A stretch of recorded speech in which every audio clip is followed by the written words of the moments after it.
Lovely viewers, welcome to another episode on INNO'S right here on YouTube. Now, as I promised you that there will be some episode where we'll be having resource personnel to share with us their expertise and knowledge about issues that matters to us as a society. In this episode, I'm joined here with Mr. Emmanuel Moses Akon Hayford. He is a motivational speaker, and also joined by Miss Benedicta Brebenya. She is a teacher and an advocate.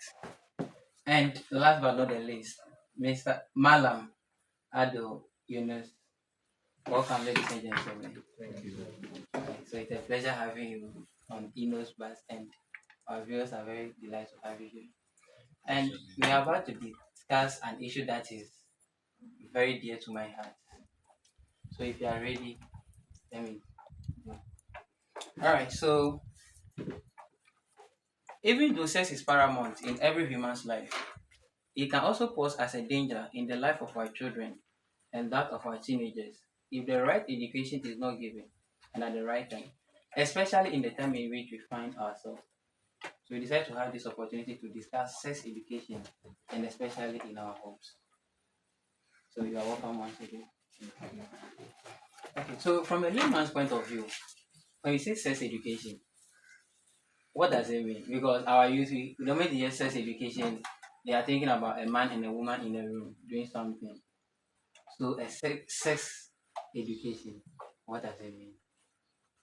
Please, I'll start with you, Mala. Well, thank you very much for the opportunity. Well, when we talk about sex education, of course, generally when you hear sex, people tend to think about what happens in the room.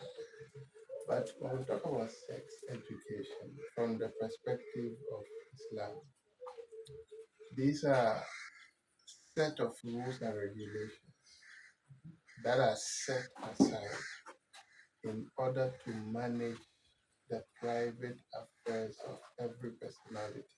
Wow. So they don't indulge in what goes contrary to the teachings of the Almighty and the guidance of the Noble Prophet. So there are set rules and regulations that people are supposed to know regarding their privacy. If you don't know them, you may violate them or give room for others to violate them. And so the lawgiver has given these guidance in the Quran and in the teachings of the Noble Prophet in order to guide our path towards what is private and what is not, and where anyone can go to and where someone cannot, what to show out there and what to cover. So it begins from a particular age We'll to get a there. particular We'll get point. there. But let me move to my lady in the middle and Miss Brebenya, sex education. All right, thank you for the opportunity again. So when you say Welcome. sex education, for me, I would say that it's about getting education Yeah. or insights about your own sex, whether you are a female, whether you are a male, what entails in your sex. That's what I was also saying. All right. So thank you for that insight. Yes, Mr. Hayford. I largely agree with my co-panel. It is an information that makes you really a man or a woman for your growth in future. Knowing yourself, what makes me a man and what makes she a woman.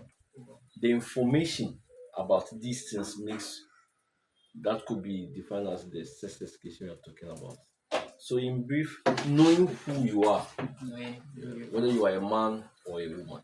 Okay, so if I'm getting you correct, it's all about identification of your personality. So at what point should it start, or at what point it's supposed to start as sex education? I'll start with you. Okay, I would say as soon as a child starts asking questions about himself or herself, Okay. you see, as children grow, sometimes when maybe around 1 year, 2 years, you start having an encounter with them, maybe bathing them, dressing them to school. Sometimes you ask, Mommy, what is this? Auntie, what is this? So as soon as the child starts asking questions, I think you have to get the child the information he or she needs. Oh, okay. So, Mr. Hayford, that is her point of view. Your point of view on when sex education should start At birth, at because birth. at birth is when one is decided whether I am a male or a female. Okay. But knowing the awareness, a baby cannot identify himself or herself that I am a boy or I am a girl Okay. until he or she goes into a certain age. Reading around the subject, I realized at the age of 3 and 4, Mhm. that period they begin to identify themselves and others.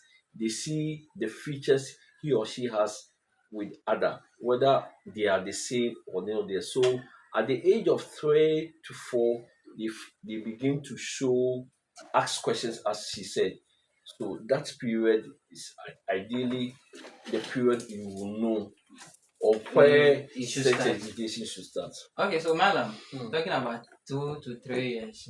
In Islamic, if a child should just come and ask you, what is the name of this? As early as 3 years, as a parent, how do you respond to that? Well, it will be quite unfortunate for a parent to wait for a child to come and ask a question. Yeah. That will be an embarrassing question. Yeah. For a parent to wait for the child to come and say, Mommy, what is this? Right? Okay. Which means the child might have gotten a prior information about that, or something has happened to that thing and he needs to know what is there. And so, when you give birth to a child in the Islamic perspective, in our community, the male child is dressed differently from the female child. The male child is given a different name from the female child. So the name of the child identifies the child that you are a male, you are a female. The outfit, the dress that they put on identifies the child, because when the child begins to know what he is wearing, he sees the like of what he is wearing on his dad or on her mom. So the child is able to identify that I belong to this side. But there are some petty things that the child would not know about the body. That is where the education comes in. So the mother is supposed, mostly the mothers bath the kids. Mostly, in rare times when fathers are available, then they take the job, but mostly from childbirth. So when the parents are bathing the children, they should be able to educate the child. Let the child know some petty parts of the body. I will be disappointed if someone should tell my little child a part of his body before I do so, or before his mom Okay. does so. So, So the right. parents are supposed to give this education, and as early, but give it based on the mindset of the child. This little boy will tell you, I'm going to wee wee. What is that? That's not what we call it. Yes. But we have that level, so he knows what that is. He has something to identify what that is. If he's going to the toilet, he knows what to say. Poo poo. So you teach the child based on what the child can identify, which will go with his mind. And in doing so, you let the child know this part of your body belongs to you. This part of your body don't expose. When someone brings the hand closer, come and report. When someone holds you and puts you at a particular point, come and tell. If this education starts early, then the children will definitely be protected from what we are seeing today. And we are seeing many of these defilements and so because parents have been negligent. Parents are very much, engulfed with making money. So when she wakes up bathing the child, there's no time to communicate while bathing. She wants to quicken the bath and then wear your uniform, go to school. Okay. But this education at the early stage should not be done by the school. All right. Parents come first. I was coming there. You are talking about it will be a disappointment for your child to come and ask you, what is this? That means it has to start from the parents. Yes. Aside the parents, who else or who would you allow to teach your child sex education? Well, myself? Yeah. Well, as far as I am concerned, there should be a limit to where someone will come in. Your child from 0 to 3, from 0 to 8 should be educated by you as far as sex is concerned, as far as identifying them, so as far as knowing their privacy is concerned. Now, what you started with the child, you introduce the teacher in the school with that so that you'll be on the same page with the teacher. So the teacher is not teaching your child something new about what you are giving the child as far as sex education is concerned. Because these are slippery grounds. These are dangerous steps that when you allow someone to creep in, the person might put something that you are not aware of. And the person might go beyond what is supposed to.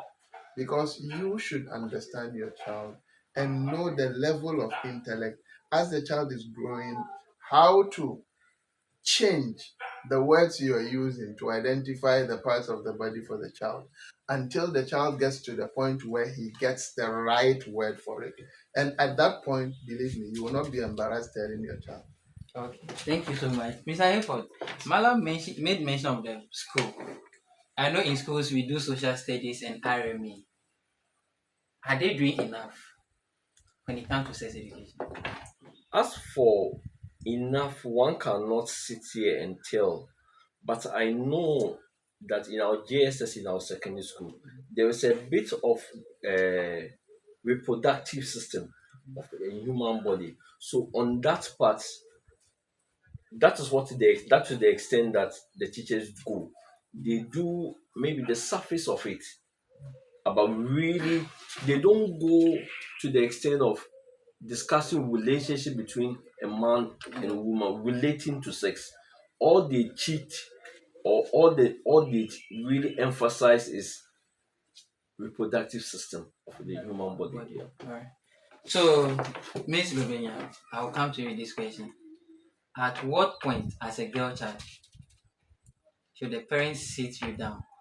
Well, let me ask you, as a girl child growing up, have a friend ever sat you down and say, "This is menstruation. This is what it's about"? Okay. For myself, growing up, I think I didn't get my sex education early. I had to do some of the things myself, and then I learned some at school. So at a point when I grew, I think my daddy was the one who started the initiation. Okay. So he was like, "Now I've grown some breast. Mom has to get me some breast. Yes, I need to do this. I need to do this." So it got to a time. I think when I had my first menstruation, I told my mom about it. And then she went ahead to tell my father. And then they both came in, sat me down, and then taught me some basic things I needed to do from what I've learned in school. So I think for for me, I prefer that parents to be able to sit their girl child down. Maybe from now people develop very early. So from 7, 8, when the child is has the mind in tune for those things, you get the child to sit here down maybe once in a week, get some few minutes for your child. Talking through some of the things, how to clean yourself, how to prepare for those things. Because I can see that these days girls see some things happening in their bodies and then yeah, what is this? What is happening to me? And then they will not ask their parents, but go outside to friends, to people they don't know, and then they rather get this information from them. And as Mother was saying, what you as parents to teach your child, somebody might go extra. The child might get some information which will in turn help the child they are not supposed to get. than you, the parent, teaching him or her at that stage what the child is supposed to know. And then from you can move on from there as the child develops to other stages. Take it from there. Mr. Hayford, why is it hard for African parents to have sex education conversation with their children? I think it is the fear of the children going beyond what they've heard. But there's enough research that giving our children sex education will be better than not giving to them. So I don't know, maybe our culture also comes in why parents do not do it. Many young men and women will tell you they learnt it from outside the home. Parents feel too, I don't know whether they are shy or we know sex is their bedroom talk. Outside the bedroom, we don't talk. And we know kids or adolescents do not do that in the bedroom, so they don't talk about it. So I think one, it's the fear that the children will go beyond what they've heard from their parents and go and practice it. But research has shown that it is otherwise. It helps them better than not knowing about sex education. Okay, so Madam, Mm. Mr. Hayford made mention of fear Mm. that parents have. Maybe they have the fear or they are feeling shy to do it. One will wonder, if I don't know the benefit of the thing, why should I do it? Is there a benefit if a parent should sit his or her child at home and start this sex talk or sex education talk with the child? See, parents are supposed to be encouraged by the fact that if you don't do your job, someone will do it and will do it abysmally. Oh, Abysmally. If you don't do your job, someone will do it, and the result you will never like it. So that should be enough encouragement for parents to know that if I sit down, my television has been on since my child was growing, and you know the content on the television. You sit with your child 3 years watching telenovela, and you know how highly sexual these programs are. You feel so, but still, you are not telling the child anything. All you do is you cover the child's eye when they are doing something, and you think you have no. The child will begin to ask questions. Children are curious. They are the, Children are curious because the memory is reading and recording, and it needs content. It needs information. You know, when you put your recorder right now, if you don't say anything, it will still be recording. yes. So anything that goes, it will pick. That is how the memory of the child is. So they are eager to get information. If you don't give it to them, they will pick it from somewhere else. And they may pick the wrong information. So that should be enough encouragement for parents. Listen, our teachings, okay? The noble prophet, peace be upon him, I cannot speak without quoting him in this context, told parents that when your child is 7 years, command the child to pray. When he's 7 years, command the child to pray. Meaning, how can you command someone to do something when he doesn't know what?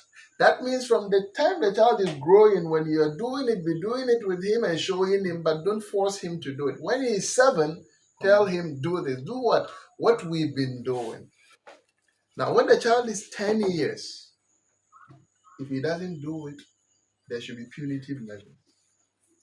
Then at the age of 10, separate the boys from the girls in bed. So when you have two children or three, a male, two males, a female, or two females, they sleep together. When they are 10 years, separate them. Let the male sleep in a separate place, the female sleep in a separate place. Right? So you sit down and you ponder, why would the prophet say that? That is telling, because I've been sleeping with my brother, and then all of a sudden I'm told to. So it means even if you don't start the sex education at a point, you have to do it. Because they will ask questions, Mommy, why should I sleep separately? Oh, because of this, that. And if you are not lucky enough, before the 8, menstruation has set in, or before 10, menstruation has set in. Now you need to explain to the child what is that. But do you have to wait till the blood starts oozing before you tell the child what this is? No. So that is where most parents have failed. Okay? Most parents have failed in their parenting, in the sense that the important things regarding parenting, they don't even know. So all they care about, I bought food, dress, I've sent the child to To school. school. I pay school fees. Phones, That's all. what iPads. Now that child, you don't expect him to be on autopilot because when he's going to crash, he can't control it. So that is where we have problems. So we are giving the guidance in order to be able to educate our kids. Let the child know. If she's a female, all of a sudden, when she starts growing at the age of 2, 3, you should have time to communicate.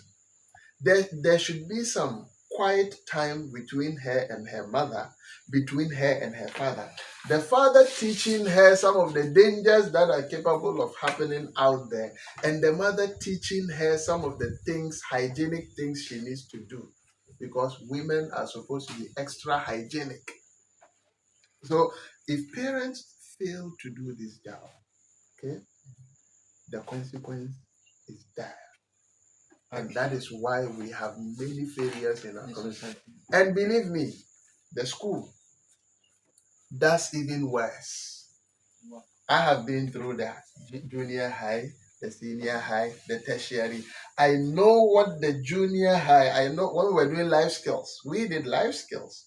And I asked at that time when they are teaching reproduction, the kids in the class, my peers, some of the comments that are coming out.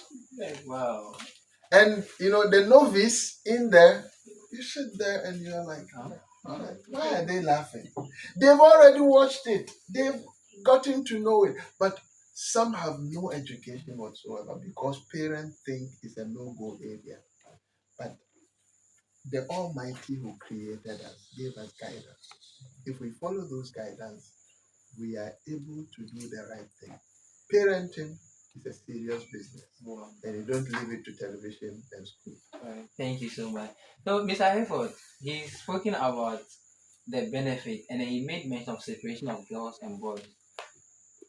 When it comes to the sex, being gender, a boy or a girl, and the roles performed at home, should it be based on gender? Absolutely not. Absolutely not.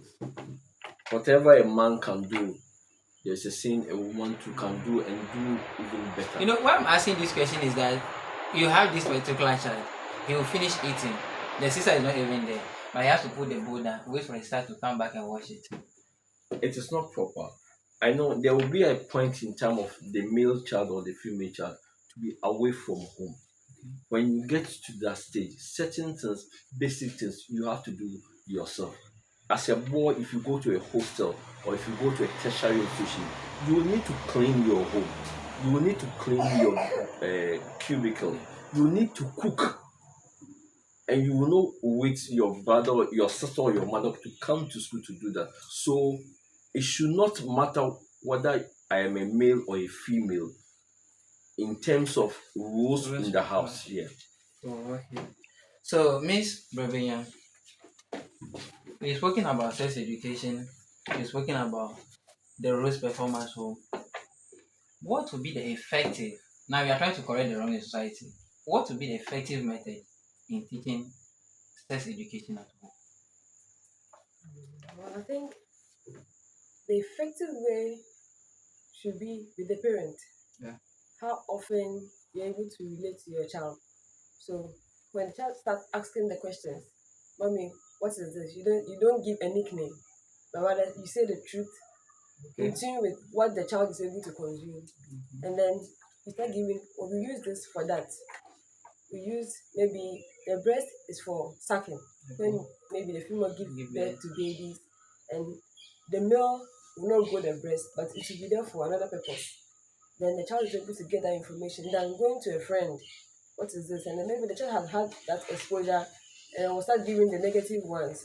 So as parents, as teachers, I think when you get to this subject, we should consider the state of our kids and our children, and then we give them the right information at that time. I remember I was teaching my kids about the female reproductive system, and then one boy asked a question, and the friends started laughing at him. So because they were laughing, I told them to stop, and I asked him why he asked that question at that time, and it was like he saw it somewhere. He asked the mom, and the mom refused to answer. That is why he is asking in class. So I told him I'll give him the answer. And I think the next day I called him one on one, and I had that chat with him. So later I called the mom and I told him, look, your child is very curious and he's very smart. So anytime he asks those questions, just sit him somewhere and then give him the right answers. Or otherwise, you see him in the next 2 years, he'll be doing what you wouldn't like to see. So the best way is for the parents to do that, and then as teachers, we also do our quota, and then we help the child to develop. Alright, so let me remind you that this episode is brought to you on INNO'S Buzz. If you have watched the video up to this point, please subscribe to the channel and leave a comment in the comment section at any point where you feel like leaving a comment. Whatever we are discussing here, let us know your view and your knowledge about it. Thank you. So let's move to the next question. When it comes to sex education at home, what are some of the misconceptions or the mere misconceptions about it? I'll start with Mr. Hayford. Mere myth and the misconception about sex education in the home. She made mention of the fact that the boy said, I asked my mother, she couldn't tell me. What leads to the parent not being able to tell us? I think the major one is the fear of the parents that the children will go overboard. I think that's the basic one. And the second one will be our culture upbringing. Some cultures do not frown on speaking to child about sex. So these two, I'm sure, are the main reasons why parents hesitate in talking about sex with their. Regarding her genitals or his genitals, be bold. It doesn't matter whether the child is 7 years, 8 years, 9 years. Be bold and tell him the basic things he needs to know about it. Then going outside. And you said if the child asks about it, it means that he or she knows something. So at that point, you don't have any right to deny the child of anything. Immediately he or she asks, it means he has a hint of what he or she is asking. Okay, so Malam, let's say a child approach you, but he has gotten the information wrongly or from a wrong source, and he has approached you that this is what I've heard about this. How will you correct that child? Well, that is where I always have a problem that I mentioned earlier. If you don't give the right information, someone will be wrong, and you regret. All right. So don't wait until someone tells your child the name of the part, their organs. Don't wait till they do that, because as the child is growing, all the parts that we deem as private are used. The child uses the part. So always they use it to wee wee, to poo poo. And when you have your child, you are a mother breastfeeding, the child sees you breastfeeding the brother. So the parts are being used. So it makes the job easier for you to be able to identify and use appropriate words. See, the problem is mostly in our culture, we have demonized the words, the names of the body parts. And so when you mention your part of your body in the Akan or the Hausa language, it sounds, different. It sounds profane. But when you mention it in the English language, it sounds more normal. You get the point? I do. So who created the problem? We. But there are other parts of the body, which might even sound worse than the other part. But why is it? Because we have created that. So we need to correct that notion. I know a mother, the child, when they urinate, they ask, she calls it koyoyo. so it's like, imagine the child, so that the children also use it. When they see it, that's how they call it. You get the point? So such a child will get to a point. That's what he knows. Right? Probably she is trying to do her best to ensure that the child at least has a name for it. Right? My little boy will call it wee wee. He will call it wee because he uses it to wee wee. So they are already using it. Give them the name that will fit their mind. When they are growing up, then you update the information. Update the information. That way, you will not be embarrassed sitting with your peers or in a meeting. Then your child will come and then will ask you, "Daddy, what is this?" Wow. How big? Or you give it a wrong name. You go And mention then it the outside. child will come and mention it outside, and the peers will embarrass him. From that day, your child will cease to trust you. Wow. And if your child loses trust in you, believe me, you are finished. Another reason is that some parents think that the children will come to know naturally. They need not to be taught. They will grow into it naturally. Oh, okay. But it is like somebody who is driving. He's not driven before. He gets to a traffic light. He doesn't know the function of a traffic light. If the light is red and you don't stop, you are likely to kill somebody or you kill yourself. So you don't say the person will know naturally. You have to teach the person before he or she gets there. Oh, wow. That is so interesting. So you get the point. Yes. That is what nothing happens by chance. The child's development, you're supposed to invest in it. Invest in it, not just buying food and buying clothing. No, you're supposed to communicate, chat, let the child know things about themselves, okay? And they will spend time talking to you. But if they don't get that opportunity, they will spend time talking to someone else. And the worst aspect of all of this is if the child is a female child. Wow. Yes, believe me, because people will end up abusing her before, but she doesn't know. The person will tell her it's all right, right? It's normal. That's how it is. I watched a video of a child. Okay, she said the father, okay, has been defiling her since she was 3. It was recently that she completed high school that the father was arrested because she mentioned it to an NGO.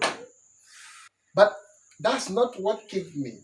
What kicked me in her communication was what she said. When the father takes her and he is doing that, she asks him. Then he tells her it's normal. That's how it is. Wow. So you know the mother has failed. The mother has failed automatically because, and probably it may not be the father. It may be the uncle. It may be a family friend, a neighbor. Okay, who always takes your girl child. But you have not educated the child to know that there are some parts of your body. No hand should go there. Okay?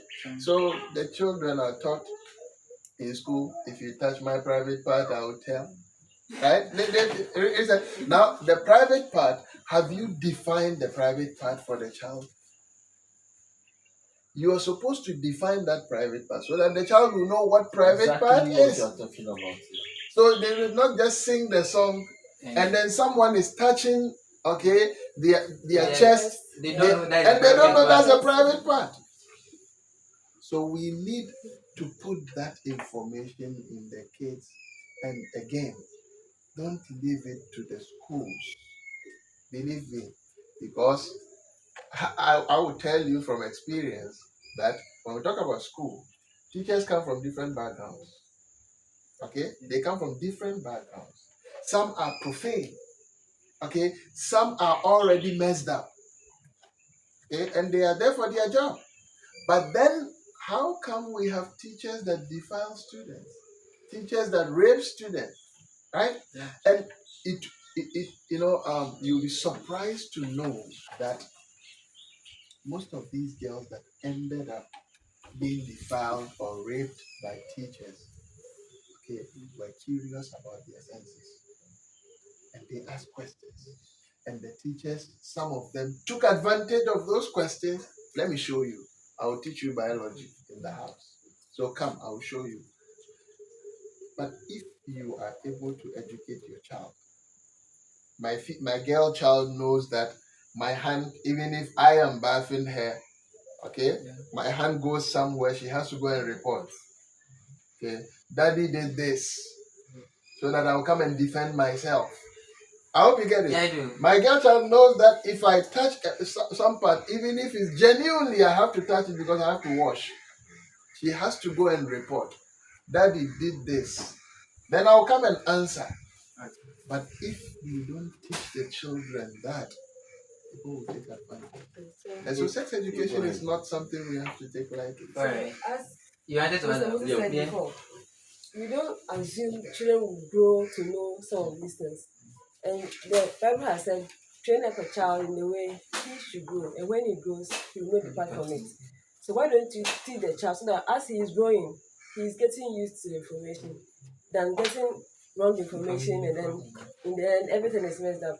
And as Madam was saying, some teachers are profane, others are reserved. And we have so many cultural backgrounds with which teachers are coming from. Some will prefer teaching the child the right thing. As before, maybe the child is not grown to that extent, so let me just leave some information behind and then deliver what I think is okay. So as parents and as guardians, and then with the recent happenings in the world, it's better you let the child knows his or her sex than getting any other information elsewhere. Wow. And then maybe in turn, the child might even be confused with what he or she is feeling within himself. So it's better that the parents, they are the primary source. So get the information to your child at the early stages than he or she getting messed up in the end. Okay, so I'll. In fact, before you Alright. go on, the point Malam raised, we should not leave here by stressing that point because, in my view, it is the core of this subject, our sex education. It protects the children from abuse because almost every week or every day you hear on radio or on TV or in the news that a child has been abused just because the child didn't know. If a boy or a girl knows himself well that I know this part of my body is exclusive to me alone, it helps the child from any form of abuse.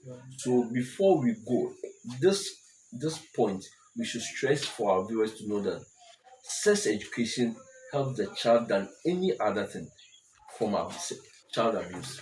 Okay, that is so. Thank you so much for saying sex education helps the child personally, and then once your child is helped, you as a parent, you may have a peace of mind. We shouldn't just be like, oh, I'm busy. The caretakers are there; they are doing their works. The teachers are there. You can't leave everything on people. You are the primary source of those information to the children. So please make time for your children. Now, Miss Rebecca, I know you've been doing so much with your advocacy, advising the children and things. How do you direct sex education to different age groups? Okay. So I I know in most of basic schools, the government schools have this girl child education, or you have this similar discussion Yeah. sometimes on Fridays or Wednesdays where we get the females to a class and then we teach them some of these things. I know my colleagues are doing their best, so I think it should be more often. Oh, It should be more often, and then there should be more is it education more or hands on the more board. hands on board so that it gets to every other female and every other male. Because sometimes we do go much on the females and then we leave The male. the male behind. But sometimes males are being raped Yeah. and Yeah. they're not able to even say it. You can't say it. Like you Because see, you say it and then society will be like, no, a boy you can't can't be be. raped. It's not possible. But sometimes these boys are going through maybe from their friends at school or even from their female teachers. You wouldn't know. So I think we should be hands on board and then we should all get involved to do this thing. Okay, so Mr. Hayford, we are a bit taking from the home, just as home. We are going a bit into the society. I know it takes a society to bring up a child. Our religious leaders, our opinion leaders, policy makers, are they doing enough? Is there something they should do? Do they even know what they are supposed to do in creating awareness about sex education, most especially the primary source? I think there is more room for improvement. We need to do more. We need to do more to protect our kids because there's this saying that these kids are our future. Even if we are doing it now, we should increase the pace in which we are doing it. Sex education really matters. So when I was reading about it, I asked myself, so why haven't I tackled this topic at youth meetings before? I'm not joking. I asked myself, why haven't I talked about this before? I don't remember talking about this in my fellowship that I belong to. So I think we should do it more. If we are not doing, we should start it. If we are already doing it, we should keep on doing it to protect the kids. Okay. So you, Miss Rabenya. So as he said, we should encourage ourselves and as community to create that awareness, because it's high time we stop frowning on these things and then accept the reality. As our children grow, they they're supposed to know what really matters to them. So in our churches, in our mosque, in our schools and other religious gatherings, let's get time and then discuss some of these things so that at least everybody will be at peace knowing everything about himself and how his anatomy is made of and what happens at every stage of his development. Our religious Yes, leaders. I believe, our society is highly moral, right? And so there are some words that are not supposed to be flying All over On the the on pulpit, the pulpit, right? And so the approach to addressing this issue is really the problem of the religious leaders and the society. The approach is their problem because, as you said, the general notion is when you talk about sex education, you are profane. The general notion is now how can you even come up there on the pulpit and start talking about some of these things? Unless, in my perspective, when I stand on the pulpit and I talk, sometimes I talk about purity. Okay?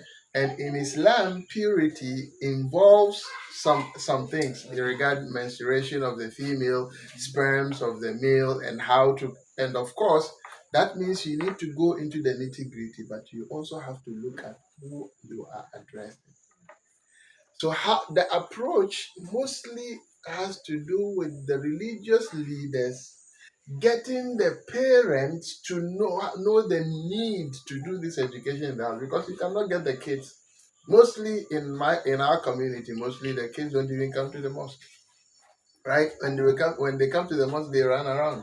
It's those who come to the mosque and sit are mostly, those who are adolescents, who have attained puberty, teenagers. They are the ones that are able to sit. And by then, it's too late to address, the primary issue. Now, what you'll be doing on the pulpit will be damage control. So approach the parent.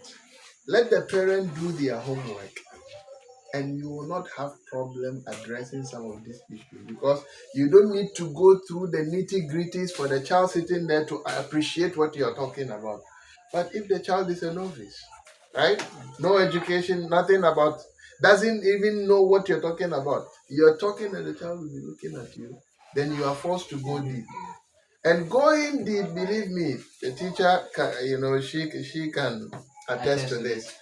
When you start discussing, you may be addressing one person, but there are about 10 or 15 who are already aware of this in a wrong way. And so they will start making noise and start, making some reactions, which will put wrong information about the child even before your right information gets there. And I'm telling you from when we're doing biology, life skills, and so on, when the teacher is teaching you about reproductive, education, most of those in the class are busy thinking in a different way. In fact, anytime we talk about biology, the first thing that comes to their mind is reproductive sex education.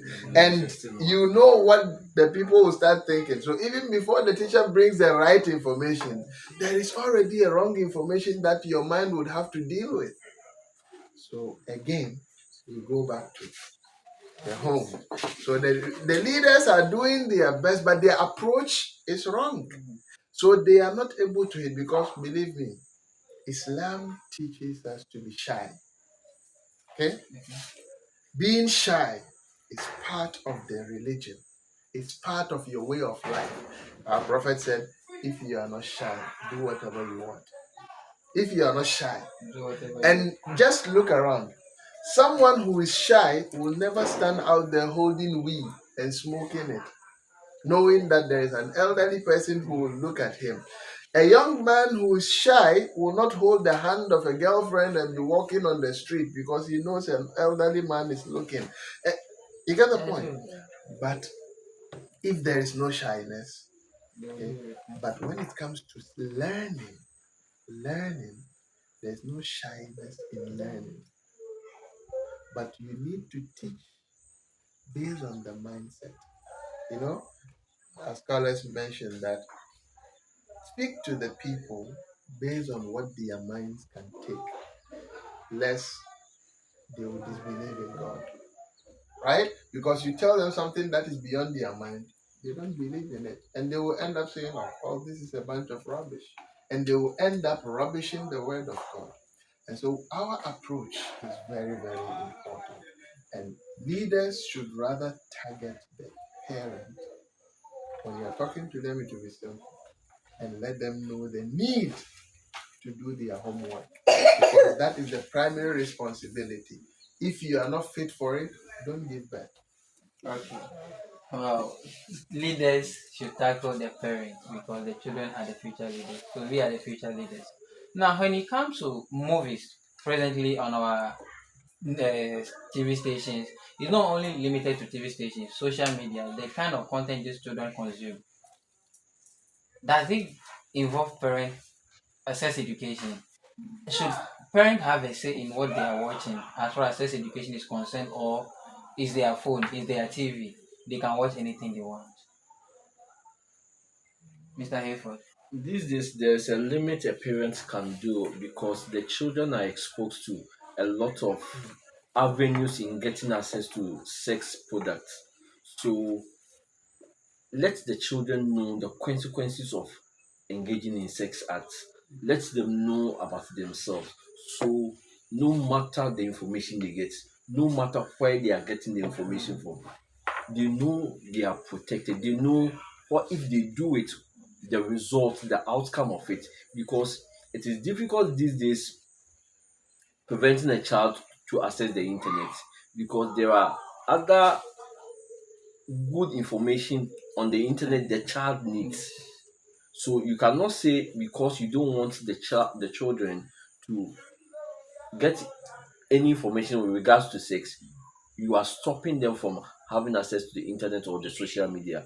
There are positives about it. So what is important is let the children know the outcome of the sex act. Let them understand fully what sex will do to them. It can make or break them.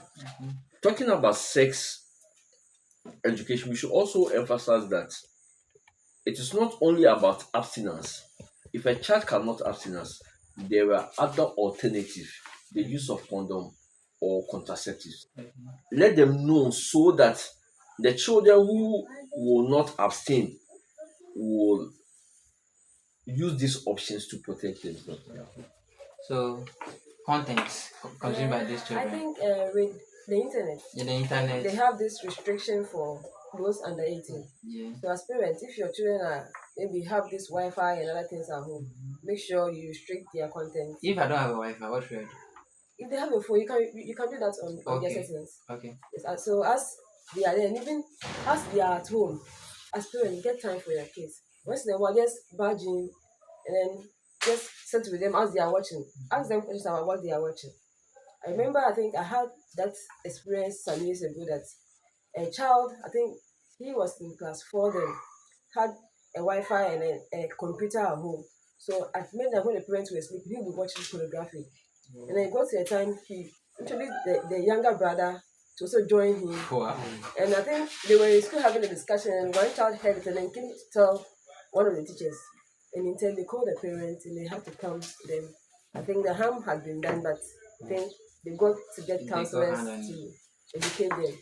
So as parents, let's be watchful and then make sure everything that child is doing, even if you are the busiest person in the world, get time for your kids, be with them, and then at least some of these bad aspects of sex education wouldn't be seen so much. You At least know, it will be curbed in a way so that children are able to see the positive side rather than always using the negative side and then right. So Yes, as far as content on the television is concerned, you see, I believe that you manage your television, right? Your child is not supposed to watch content that you don't believe in, right? yeah, You control the child from their growing up until they get to the point where they have no say. So long as you are the one who buys the prepaid, we are the one who puts on the channel watched in your house, you should dictate. And so I am an advocate of paid subscriptions where you can choose a proper channel that will suit your family. Listen, when you talk about our traditional TV stations, me, I don't trust one of them. Believe me, I don't trust one of them. So in my someone might think I'm too strict, but in my home, my television has a pen drive. Okay? From the day my little child was born, we stopped watching mainstream channels until they are asleep. So their content is what we watch. I told the mom, if you want to watch news, I have Wi-Fi in the house. It's available. Your phone can be your television. If you want to watch news, subscribe to the news channels, watch on your phone. You get the point? yes, If I want to watch news, so long as the kids are running around the home, what I play on the television suits what the child is supposed, the information is supposed to get. And I place a red line on some channels. don't go Yes. danger zone. Seriously, some no-go areas. There are some channels, I wouldn't want to mention them, but in my home, they are a red line. Because when you look at most of the promiscuous acts that have taken over our society, most of them were first aired or shown on those channels. And they never bring anything positive, minus the news they give. Apart from the news, the rest of their content are problematic. And our airwaves are not managed. Our the media, Media space. the space are not managed. No man's So land. long as you have money, your content will be aired.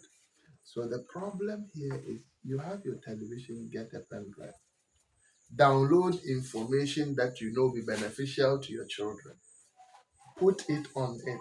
When they are home running around, put it in there. Even if they are not watching, the child gets used to. So when they visit, okay, when we visit grandma or we visit, when they sit down and the channel is on, okay, the content looks Very different. so they don't care. The They are child will not just. used to it. But the moment you put in the content, so sometimes I have my pen drive in my. So when we go to Granny, I'll tell Granny, we are here. So we are going to take over your television. Of course, take it. Then I'll put the pen drive in it. When I leave, I take it along. That is me. And that is what I think I can do to help the kids because they are my responsibility. So we should manage the content. Why do you think the white man, when he did the YouTube he brought parent control?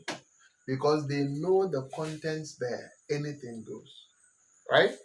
And so if I will not go there, I should be able to manage what my child watch and what he doesn't watch. At least for the period that I am still in control. But when I lose control, maybe by then I would have given the child enough guard not to go to some areas. But whilst we are doing that, let the child know some of the dangers in indulging in some things. Yeah. Because you don't just give him one and don't tell him the effect of the other. Exactly.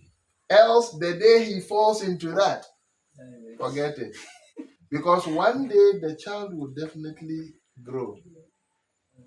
Yes. I remember when we were growing, Okay, when our parents are watching television, adult programs, we are not allowed in the room. You get the point? I do. But when you do that to a child, you know what happens? They find alternatives. And this provision store, that they have their television. Now TVs are There, available there when everywhere. you go, no one will chase you. I hope you get it. Definitely. And that content that you don't want the child to watch, the child will go and see it and find it enticing.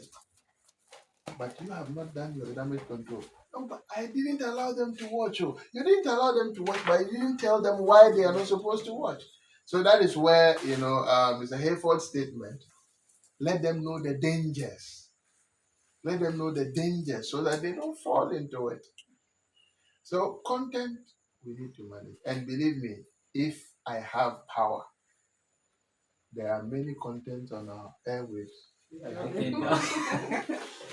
All right, it has been an amazing discussion. Honestly, if you ask me, a whole lot of discussion, new things have been learned. Mr. Hayford, your final words to my viewers, to parents out there watching, who have not started giving sex education at home, a, someone who is yet to become a parent. There is enough research, scientific research, that sex education helps the children better than without it. That's what I want to say. There is enough education, scientific research that says that when you give the children sex education, it protects them from child abuse, it protects them from their growth. So children should opt for starting sex education than leaving their children to go into it naturally. Okay. So, Mr. Malam, Yes. Malam, advice to parents on Um, sex education in the home. Advice goes to myself first. Okay. Before the parent. We should know. When if God doesn't give you a child, you always blame God. You always blame God. Why haven't you given me a child? Why haven't you given me a child? You blame God for not giving you a child. When God gives you a child, the children come with responsibility. They are either a blessing or a curse, but it depends on how you mold them. If you mold them in the right direction, they will become a blessing. If you mold them in the wrong direction, you will regret ever giving birth. So the child, parenting is a serious business. It's not just falling into it. You should know why you have to go into it. You should know what you should do when you are in it. So parenting is a whole school that parents must learn. Don't just go in. As I said, if you know you can do it, don't give them. All right. So, Ms. Rebenya, I'm coming to you as the last person because I know you are dealing with parents mostly. Talk to the parent out there. The kind of things you encounter, use it as example to advise the world out there about sex education in the home. All right. So I will encourage parents to practice the former way of the we than now doing the I. Because I remember when we were younger, I think every child is for all the community. A parent next door sees your child doing something wrong and then can just approach the child and then at least see that the child does the right thing. But now, if another person should touch somebody's child right now, it turns to something else. Everybody wants to train his child his own way. Why don't you do it the formal way that your auntie, your neighbor, your friend can also be of help in training the child to grow, so that at least the child gets. It sometimes as you see that some children are used to only their parents. So if any other parent talk is They don't let take me use the it. word bullshit. They will not even listen because you're not my parent, you're not my mother, you're not my father. But let's get on board and then involve the community and the society as well as teachers to be able to help our children develop well.